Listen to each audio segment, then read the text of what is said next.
지난주일 오후 예배 때 우리가 아모스 1장 1절과 2절을 살펴보았습니다. 아모스는 모두 9장까지 되어 있는 소선지서 중에서는 그래도 좀 긴 편입니다. 그런데 이 아모스를 읽어보면 여러분들이 아주 정교하게 짜여져 있는 선지서라는 사실을 알 수가 있습니다. 오늘 우리가 1장 3절부터 읽었는데요. 먼저 제일 처음에 언급되는 것이 반복되는 게 서너 가지 죄에 대한 심판 메시지입니다. 열방들을 향한 하나님의 심판 메시지입니다.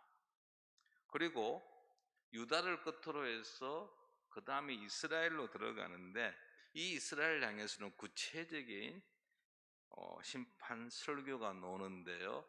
처음에는 들으라로 시작하고 그 다음 5장에 보면은 화 있을진저라는 단어로 시작하는 설교가 등장합니다. 그리고 마지막 7장에 가게 되면 7장부터 마지막 9장까지 보면은 주 여호와께서 내게 보이신 것이 이러하니라 라고 하면서 5가지의 환상을 우리에게 소개하고 있습니다.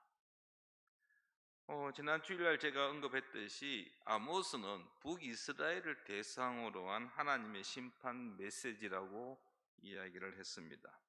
그런데 아모스는 북이스라엘에 대한 심판을 말하기 전에, 선포하기 전에 먼저 다메섹부터 시작해서 이스라엘 주변에 있는 7개의 나라, 국가들에 대한 심판을 먼저 선포하고 있다라는 것입니다. 그 7개 나라는 다메섹, 블레셋, 두로, 에돔, 암몬, 모압, 그리고 유다입니다. 우리 그림 좀 하나 띄워주실래요? 예, 여러분이 제 그림이 글자가 너무 적죠? 예. 1장 3절부터 해서 2장 5절까지에 보면은 이 지금 아모스가 7개 나라에 대해서 언급하는데 나라들의 위치를 그린 그림입니다. 제일 먼저 아모스가 선포한 메시지는 이 재류에 있는 수리아, 다메섹 또는 아람이라고 불려집니다. 수리아를 심판에 대한 메시지를 전하고요. 이어서 뭘 하느냐면은 남쪽에 있는 블레셋을, 해변가에 있죠. 이 블레셋에 대한 심판을 선포합니다. 그리고 다시 북쪽으로 올라가서 두로, 시돈과 함께 해상도시 국가인 두로에 대한 심판을 하고요. 다시 두로에서 내려와서 에돔에 이어서 올라가가 한 바퀴 돌아가지고 암몬 다음에 모압 다음에 북이스라엘과 국경을 접하고 있는 유다를 마지막 7번째로 그들에 향한 심판을 선포한 다음에 북이스라엘에 대한 심판을 전하고 있습니다. 저 그림에 보았듯이 북이스라엘 중심으로 가장 바깥에 있는 다메섹에 시작해서 이게 태풍의 원이라 그럴까요? 타원형을 그리면서 점점점 좁아져 오는 모습을 볼 수가 있습니다. 아마 이 1장 3절의 이야기, 메시지를 들었을 때 북이스라엘 백성들은 박수를 쳤을 것입니다. 왜냐하면 이 북이스라엘 북쪽에서 항상 호시탐탐 노리고 있는 이 다메섹에 대하여 아람에 관하여 심판 메시지가 선포되어질 때, 그래, 그들은 심판을 받아야 돼. 두 번째로 남쪽으로 내려가서 남서쪽에 있는 블레셋에 대한 심판이 선포되어졌을 때도 그들은 박수를 쳤을 것입니다. 그런데 두로, 에돔, 모압, 암몬, 모압, 유다로 진행되어졌을 때에 아마 북이스라엘 백성들은, 아모스의 메시지를 듣고 있던 이스라엘 백성들은 조금 뭔가 찝찝한 느낌이 이상했을 것입니다. 쪼여져 있거든요. 그러다가 남유다에 대한 심판이 딱 선포되는 순간, 이거 그 다음 혹시 우리는 아닐까 하는 생각을 했을 것입니다. 하나님의 심판 메시지를 들으면서 북이스라엘 백성들은 우리는 아니다라고 했는데 시간의 흐름 속에서 우리를 향한 메시지인가? 라고 생각을 했다라는 것입니다. 성도 여러분, 하나님의 말씀은요, 오늘 나에게 주시는 말씀입니다. 우리는 말씀을 읽고 묵상하고 설교를 들을 때에 하나님께서 오늘 나에게 이 본문의 말씀을 통해서, 저분의 설교를 통해서 무엇을 말씀하시고자 하는 것에 귀를 기울여야 합니다. 옆에 있는 다른 성도들을 향한 메시지가 아닙니다. 옆에 있는 다른 교회를 향한 메시지도 아닙니다. 나와 상관없다고 생각하지 마십시오. 그러므로 우리는 우리에게 주시는 그 말씀에 귀를 기울여야 할 것이고, 그 말씀 속에서 우리의 삶의 적용거리를 찾아야 한다라는 것입니다. 오늘과 앞으로 또 2주 후에 제 설교 속에서 2장 5절까지 열방에 대한 심판 메시지를 살펴볼 것인데요, 오늘 여러분들이 성경 우리가 교독하면서 느꼈듯이 반복되어지는 단어들을 보았을 것입니다. 이 서너 가지 죄로 정리할 수 있는 이 심판 메시지는요, 5가의 구조로 분석할 수가 있습니다. 첫 번째가 서론적 전달자 양식입니다. 자, 3절 시작을 한번 보십시오. 3절에 보면 여호와께서 이와 같이 말씀하시되 라고 시작합니다. 이 구절은 6절, 9절, 11절, 13절, 2장 1절, 2장 4절, 2장 6절에 계속 반복해서 나타납니다. 다시 말하면 지금 아모스가 심판 메시지를 선포하고 있는데, 이 심판 메시지는 아모스가 하고 싶은 이야기를 하는 것이 아니라 하나님께서 주신 메시지임을 분명히 밝히고 있다라는 것입니다. 메시지의 출처를 확실하게 언급하고 있는 것입니다. 두 번째가 기소 양식입니다.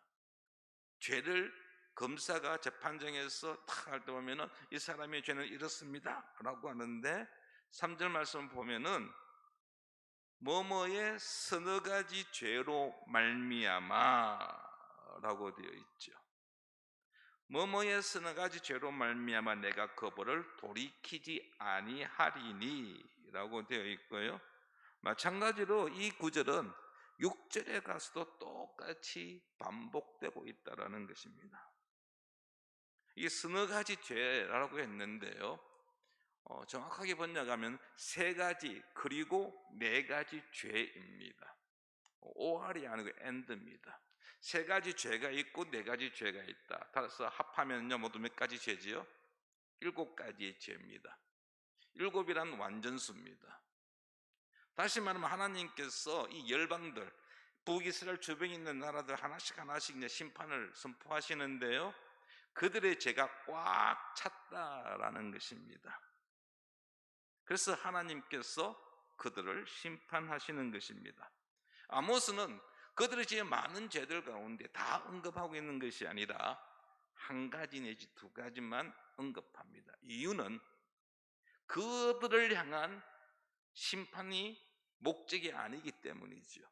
북이스라엘 향한 심판을 선포하기 위함이기 때문에 유다까지의 죄는 아주 한두 개 그냥 특별한 죄들만 언급하고 나머지 죄에 대해서는 소개하고 있지 않는 것입니다. 세 번째 보면은 이 오늘 읽었던 것을 다 보면 알 수 있겠지만 그들의 죄목이 하나씩 언급되어져 있습니다. 해당하는 나라의 특별한 죄목이 언급되어져 있다라는 것입니다. 3절에 보시면 다메섹에 대한 죄가 언급되어지는데 3절 마지막에 보면 길앗을 압박하였다라는 것입니다. 이게 바로 다메섹의 죄입니다. 그런데 이 죄목들을 보면은 우리가 살펴보면 알겠지만은 하나님과 우리 인간의 관계 또는 인간과 인간의 관계가 깨어졌다는 사실을 말하고 있습니다. 그들이 하나님을 섬기지 않았기 때문에 하나님의 심판을 받는 것이 아니라 그들의 관계 속에서 대인관계 속에서 다른 나라의 관계 속에서 도덕적으로 윤리적으로 문제를 가지고 죄를 가지고 지적하고 있다라는 것입니다. 그리고 네 번째는 하나님께서 내리신 벌을 언급하고 있습니다. 내가 불을 보내리니, 내가 어디에 불을 보내리니 그 불이 어떻게 되겠죠? 쌀으리라 라고 되어 있습니다. 불이라는 것은 전쟁을 의미합니다. 하나님께서 심판의 도구로 불을 사용하셨는데 전쟁을 가리키고 있습니다. 하나님의 무서운 진노를 보여주는데 그 죄에 대해서 반드시 벌하시겠다는 하나님의 단호한 의지를 보여주고 있는 것입니다. 그리고 마지막으로 전달자의 결론적 전달자 양식이 나오는데요. 이 각 나라에 대한 심판 메시지의 마지막은 여호와께서 말씀하셨느니라로 끝납니다.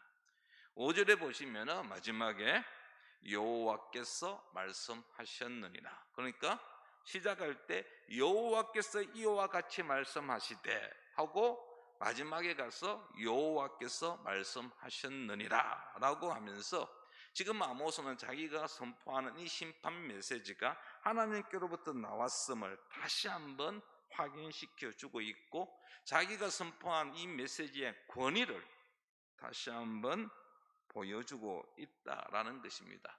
어떤 아모스의 편견이나 어떤 감정이 개입된 것이 아니라 계시되어진 하나님께서 아모스에게 주신 말씀을 아모스가 그냥 그대로 전달하였다라는 것입니다. 오늘 우리가 10절까지 해서 다메섹, 블레셋, 두로를 보았는데요, 이들에 관한 심판을 좀 살펴보고자 합니다. 먼저 다메섹입니다.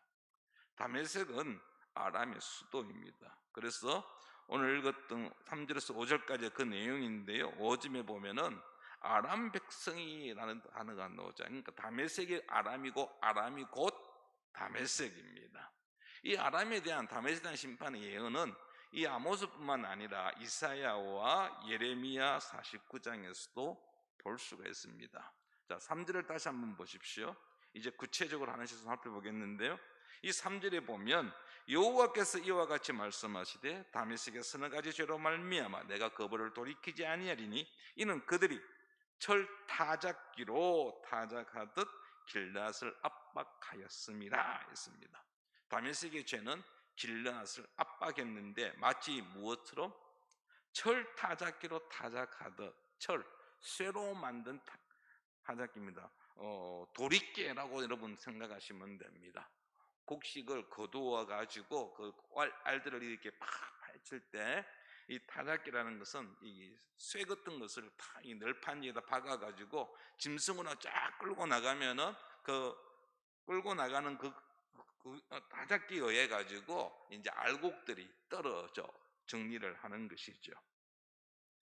이처럼, 그러니까 뭡니까? 아주 이게 좀 표현을 어떻게 할지 모르겠지만 빈틈없이 훑어내고 조금 잔인하다는 느낌을 주고 있는데, 이 단어들은 다메섹이 길르앗을 그렇게 압박했다라는 겁니다. 그럼 길르앗은 무엇인가? 길르앗은 이스라엘 조상인 야곱과 그의 장인인 라반은 아람의 조상입니다. 야곱과 라반이 언약을, 약속을 맺었던 장소가 길르앗입니다.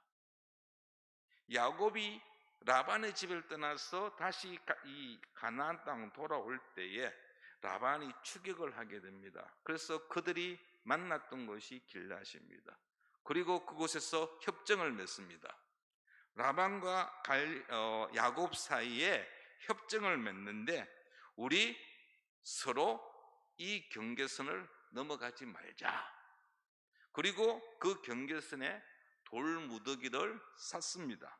그 돌무더기를 쌓으면서 라반은 아람으로 여갈사두다라고 말하였고 야곱은 갈리앗이라고 칭했습니다. 창세기 31장 52절 말씀을 보겠습니다. 창세기 31장 52절, 이 무더기가, 돌무더기가 증거가 되고 이 기둥이 증거가 되나니 내가 이 무더기를 넘어 내게로 가서 해야 하지 않을 것이요 내가 이 무더기 이 기둥을 넘어 내게로 와서 해야 하지 아니할 것이라. 여기서 나는 라반이고 너는 야곱입니다.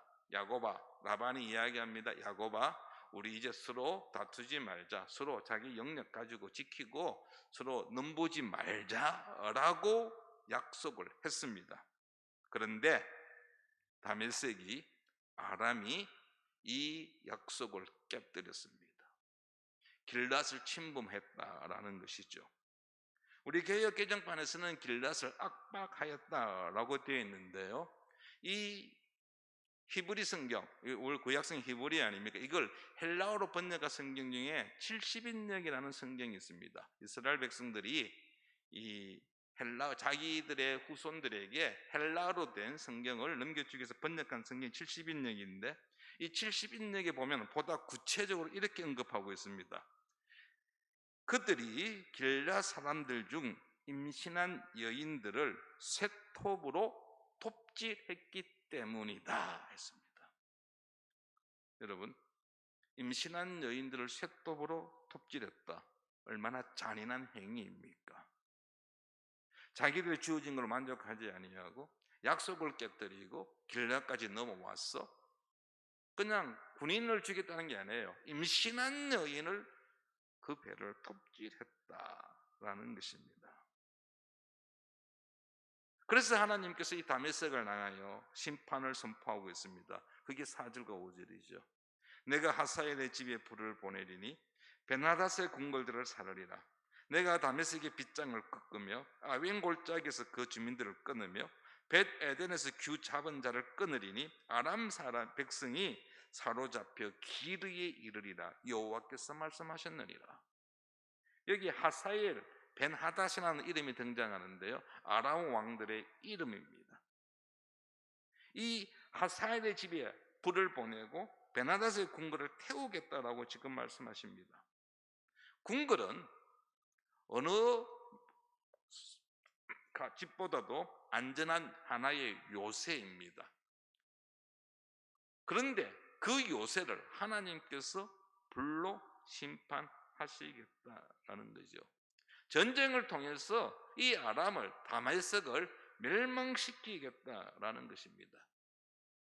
다메섹의 빗장을 부수겠다라고 말씀하시는데, 여러분, 빗장이라는 것은 안전을 위해서 가장 튼튼하게 최고로 어떤 공격에도 쉽게 깨지지 아니하는 그런 재료로 만듭니다. 주로 이제 노스로 만드는데요. 여러분, 사극에 보면은 이 성을 점령할 때 성 밖에 있는 사람들이 성을 공격할 때 하는 게 뭡니까? 성벽을 타고 올라가면서 제일 먼저 하는 게 성벽문을 여는 거잖아요. 그 성벽문을 막고 있는 문을 열기 위해서 그 빗장을 찍히려고 하고 안에서는 바깥에서는 그 빗장을 부수려고 합니다. 그래서 그 빗장이 깨지고 성문이 열리는 순간 그 성은 점령당합니다. 하나님께서 다메섹의 그 성문, 자기들의 안전이라고 생각하는 그 성문을 하나님께서 부수시겠다라는 것이죠.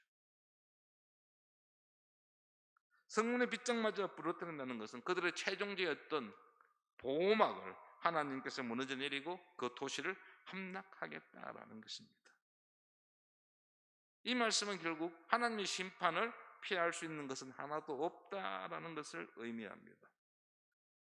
뿐만 아니라 규 잡은 자 등장합니다. 규 잡은 자를 끊으리니, 규는 홀입니다. 왕을 의미합니다. 왕. 이 왕을 끊는다는 것은 왕조를 없애겠다라는 것입니다. 뿐만 아니라 백성들은 포로가 되어서 기르에 끌려가게 하셨다라고 했습니다. 그런데 정말 이 다메섹은 아수르의 공격으로 인하여서 멸망당하였고 그의 백성들은 포로로 기르에 끌고 끌려갔습니다. 열왕기하 16장 9절입니다. 왕하 16장 9절 우리 같이 한번 읽어보겠습니다. 아수르 왕이 그 청을 듣고 곧 올라와서 다메섹을 쳐서 점령하여 그 백성을 사로잡아 기르로 옮기고 또 르신을 죽였더라. 아람 왕조는 망하고 백성들은 길으로 포로로 끌려가는 일이 실제로 일어났습니다. 다메섹을 향한 심판이 하나님의 말씀대로 이루어졌음을 우리는 알 수가 있습니다. 두 번째는 블레셋입니다. 이런 블레셋은 다윗과 관련해서 사무엘서에 자주 등장하는 부족이죠. 국가입니다. 6절 말씀을 보십시오. 여호와께서 이와 같이 말씀하시되 가사의 서너 가지 죄로 말미암아 내가 그 벌을 돌이키지 아니하리니 이는 그들이 모든 사로잡은 자를 끌어 에돔에 넘겼음이라 했습니다. 이 가사의 죄가 지적되고 있는데 가사는 블레셋의 다섯 도시 국가 중에 하나입니다. 원래 이 블레셋은 소아시아 지역에 있다가 이제 팔레스타인 남쪽으로 이주해서 도시 국가를 세웁니다. 다섯 개의 국가 보면은 가사, 아스돗, 아스글론, 가드, 에굴론 이 다섯 개의 도시 국가를 형성합니다. 그런데 7절과 8절 말씀에 보면은 가드를 제외하고 나머지 4개의 도시 이름들이 열거되어져 있는 것은 아마 가드는 이 우시야 왕 때에 정복을 당하고 완전히 폐허가 되었기 때문이라고 말합니다. 아스돗도 역시 우시야 때 공격을 받아서 멸망하였지만 다시 회복되었지만은 가드는 그렇지를 못했습니다. 블레셋의 죄는 무엇입니까? 모든 사로잡은 자를 에돔에 넘긴 것입니다. 사로잡은 자는요, 블레셋이 전쟁을 통해서 이겨가지고 보통 포로로 잡아오지요. 그들도 포함됩니다만은 그 외에도 이 블레셋은 주변의 마을들 약탈하고 사람들을 포로로 노예로 끌고 왔습니다. 그런데 그 포로 노예를 어떻게 했느냐? 에돔에 넘겼다라는 것입니다. 에돔은 당시 구리 광산이 아주 유명했습니다. 그래서 구리를 캐기 위해서는 많은 노동력이 필요했고 그 노동력을 이제 다른 나라에서 돈을 주고 사람을 사왔다는 것이죠. 블레셋은 바로 자기들이 전쟁에서 이겨가지고 취하였던 그 노예들, 그 사람들을 이 에돔에다가 돈을 받고 넘겨주었다라는 것입니다. 자신의 주머니를 채우기 위하여서 이웃들의 어려움들 돌아보지 아니하고 이웃들을 약탈하고 그들을 끌고 와서 팔아 넘긴 자들입니다. 이런 블레셋의 행위는 참 비인간적이고 비인도적인 모습입니다. 블레셋은 자신들의 이익을 위해서 약한 사람들을 인정사정 없이 대하였던 것입니다. 이에 하나님께서 이 블레셋을 향하여 심판을 선언합니다. 7절과 8절입니다. 내가 가사성의 불을 보내리니 그 궁궐들을 사르리라. 내가 또 아스돗에서 그 주민들과 아스글론에서 귀를 잡은 자를 끊고 또 손을 돌이켜 에그론을 치리니 블레셋에 남아있는 자가 멸망하리라. 주 여호와께서 말씀하셨느니라. 하나님께서 불을 보내서 궁궐을 불사르겠다고 하십니다. 귀 잡은 자, 왕들을 끊겠다라고 말씀하십니다. 다메섹과 마찬가지죠. 그런데 이런 하나님의 심판이 한 도시에만 일어나는 것이 아니라 블레셋의 모든 도시에서 일어난다라는 것입니다. 한 도시만 심판하는 것이 아니라 블레셋에 속한 모든 도시에 하나님의 심판이 임하신다는 것입니다. 그래서 도시 하나하나 그 이름을 열거하고 있다라는 것입니다. 이 예언의 말씀처럼 결국 블레셋은 732년에 아수르에서 파괴되고 BC 720년에 완전히 멸망하고 맙니다. 세 번째로 두로에 대한 심판입니다. 페니키아로 알려져 있는데요. 9절 말씀을 한번 보십시오. 여호와께서 이와 같이 말씀하시되 두로의 서너 가지 죄로 말미암아 내가 그 벌을 돌이키지 아니하리니 이는 그들이 그 형제의 계약을 기억하지 아니하고 모든 사로잡은 자를 에돔에 넘겼음이라 했습니다. 두로의 죄가 무엇입니까? 형제의 계약을 기억하지 아니하였다라는 것입니다. 두로는 시돈과 더불어서 지중해 해상무역으로 아주 부강한 도시 국가입니다. 그리고 이 두로는 해변에 이렇게 도시 국가를 형성하고 있어가지고 쉽게 이 주변의 다른 나라들이 공격하기가 어려운 정말 난공불락의 도시 국가가 두로입니다. 두로는 이스라엘과의 관계가 참 좋았습니다. 특히 다윗 솔로몬 시대 때 좋은 관계를 유지했습니다. 두로의 히람은 예루살렘 성전을 건축하고 왕궁을 건축할 때 큰 도움을 주기도 했습니다. 그래서 솔로몬 왕과 두로가 형제의 계약을 체결하였습니다. 열왕기상 5장 12절입니다. 우리 같이 한번 읽어볼까요? 왕상 5장 12절. 여호와께서 그의 말씀대로 솔로몬에게 지혜를 주신 고로 히람과 솔로몬이 친목하여 두 사람이 함께 약조를 맺었더라. 두로는 이스라엘과 계약을 맺었습니다. 형제의 계약, 이웃 나라와의 주변 나라와의 약속을 이야기합니다. 그런데 그 계약을 두로가 파기했습니다. 자신들의 필요에 따라서 조약이나 협정을 깨고 그리고 그 나라를 공격해서 포로들을 이 블레셋처럼 에돔에게 팔아 넘겼다라는 것입니다. 이 하나님께서 두로를 향하여 심판하십니다. 10절이죠. 내가 두로 성에 불을 보내리니 그 궁궐들을 사르리라. 똑같은 지금 하나님의 심판이 반복되어지고 있습니다. 두로는 정말 천년 요새였지만은 결국 나중에 알렉산더 대왕, 우리가 익히 잘 알고 있는 그리스 알렉산더 대왕에 의해서 완전히 함락을 당하고 역사 속으로 사라지고 합니다. 오늘 우리는 세 국가 다메섹, 블레셋, 두로를 향한 하나님의 심판을 좀 살펴보았는데요. 그들은요 자신들의 이익을 위하여서 이웃들의 불행에는 아랑곳하지 않은 자들이었습니다. 약속을 손바닥 뒤집듯이 마음대로 깨뜨렸고 돈이 된다면은 사람들을 팔아 넘기는 사람 사냥꾼, 인간 사냥꾼 되기를 주저하지 않았습니다. 그들은 철저하게 자기 중심적인 이기적인 모습을 보여준 자들이었습니다. 그들을 향하여 하나님 심판을 선포하셨고 그 심판을 역사 속에서 행하셨습니다. 성도 여러분, 우리는 그리스도인으로 이 땅에 살면서 얼마나 손해를 보고 있습니까? 다른 사람은 어떻게 되든지 자신에게 돌아올 이익만을 생각하고 있지는 않습니까?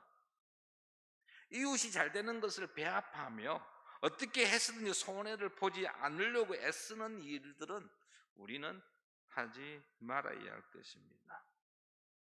특별히 우리가 믿지 않는 자들과의 거래에서 기쁜 마음으로 기꺼이 손해를 볼 수 있는 우리 그리스도인이 되기를 바랍니다.